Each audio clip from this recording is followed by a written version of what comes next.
Bonjour à tous, alors on se retrouve aujourd'hui pour la correction du défi 4 et le dernier défi de la semaine, le défi numéro 5.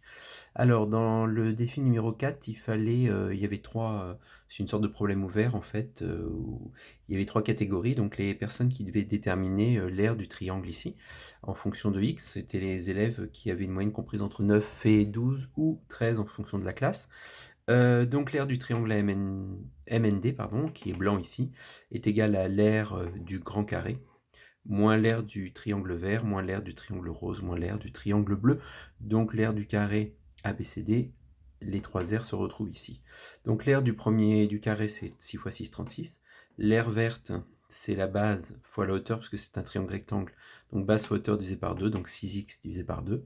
L'aire du triangle rose, la base, c'est x, la hauteur, c'est 6 moins x, donc x facteur de 6 moins x sur 2, moins l'aire du triangle bleu qui est 6 pour la base, et la hauteur 6 moins x. Donc on obtient ce triangle bleu. J'ai mis des couleurs pour que ce soit plus facile.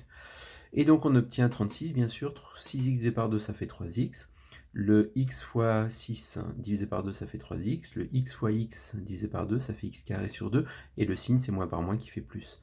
Moins le 6 fois 6, 36 demi. Et le moins par moins plus 6x sur 2, ce qui fait 3x. On obtient alors la fonction f définie par f de x égale 0,5 x carré moins 3x plus 18. Voilà ce qu'il fallait trouver pour la deuxième catégorie d'élèves comprise entre 9 et 12 ou 13. Pour la première catégorie, il fallait juste démontrer une égalité entre deux fonctions.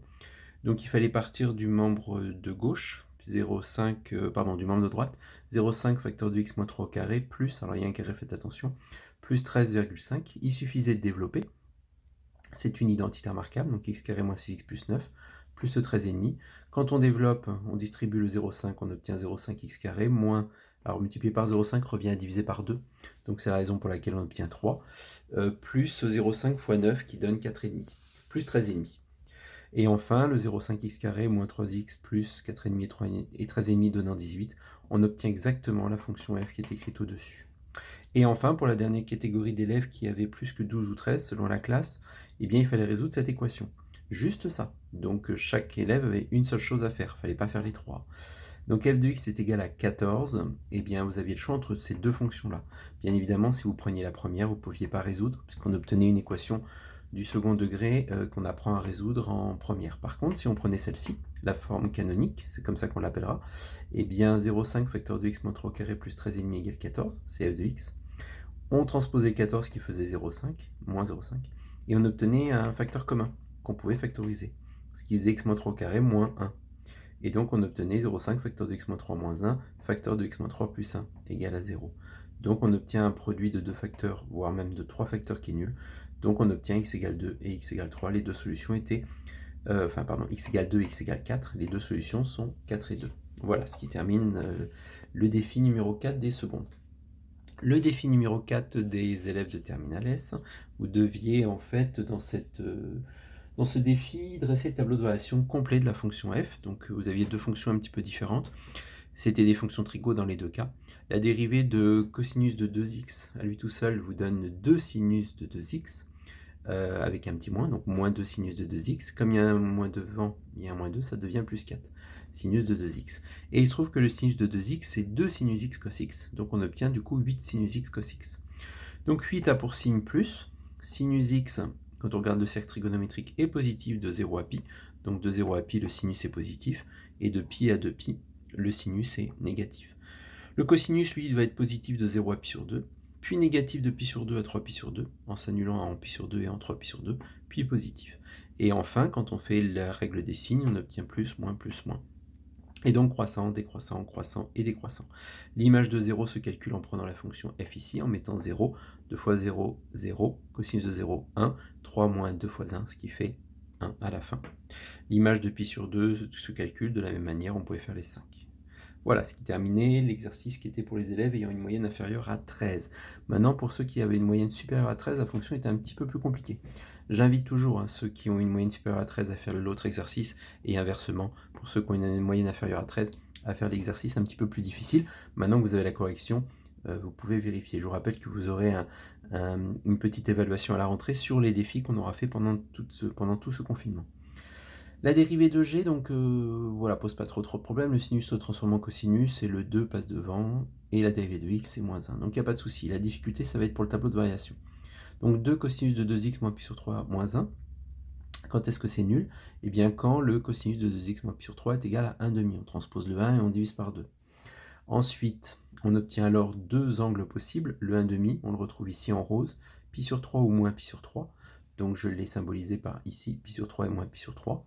Après, il n'y a plus qu'à isoler le x, donc j'ai transposé le moins pi sur 3 qui est devenu plus pi sur 3, et j'ai divisé par 2, ce qui fait qu'il reste pi sur 3.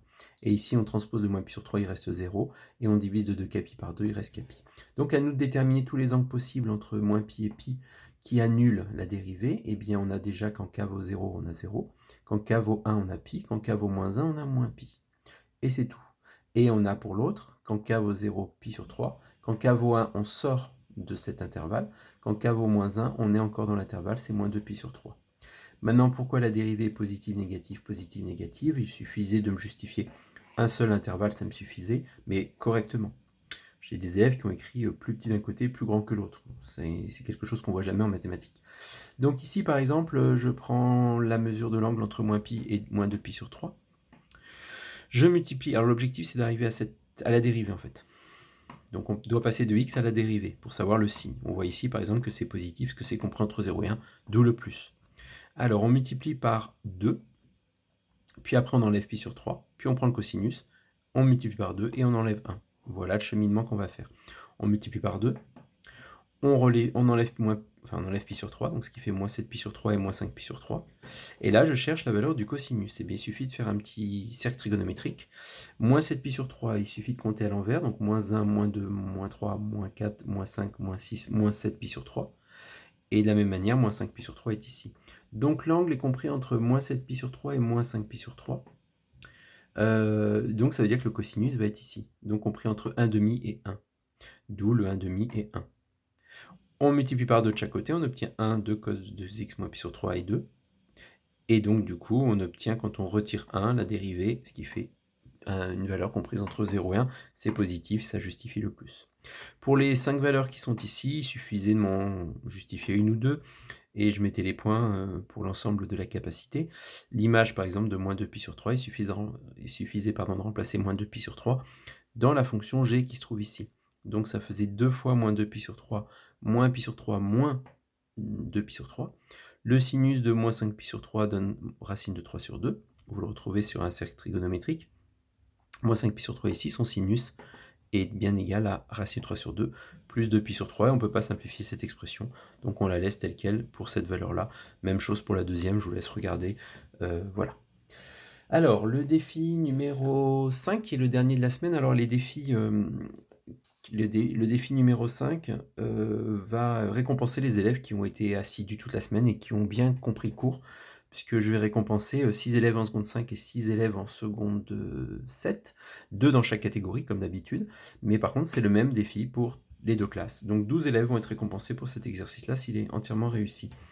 Alors, déterminer les coordonnées du point B situé à l'intersection de l'axe des abscisses et de la droite D, passant par A et parallèle à la droite delta d'équation cartésienne 3x moins 7y plus 5 égale 0. Si vous ne savez pas ce qu'est une équation cartésienne, ça va être très compliqué pour faire ce défi.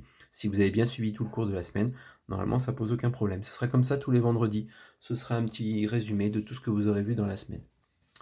Et enfin, pour les terminales S6, même chose, c'est un petit résumé de ce que vous avez vu dans la semaine. Si vous avez été assidu, si vous avez bien récupéré les cours et bien compris les cours, et bien normalement vous devez être assez vigilant et surtout vous allez être super rapide parce que voilà, c'est assez simple en fait. Mais pour ça, il faut savoir ce que c'est qu'une primitive. Alors, pour les élèves ayant une moyenne inférieure à 13, vous devez déterminer la primitive qui s'annule en 2 de la fonction qui est là. Et pour les élèves ayant une moyenne supérieure à 13, il faut déterminer la primitive qui s'annule en e carré de la fonction g. Attention, la primitive est un petit peu plus difficile que celle-ci. Voilà. Bon courage à tous, bon week-end, et puis à demain déjà pour le résumé de la semaine avec les lauréats des 10 sur 10, et on se retrouve sinon lundi pour le nouveau cours et le défi numéro 6. À bientôt.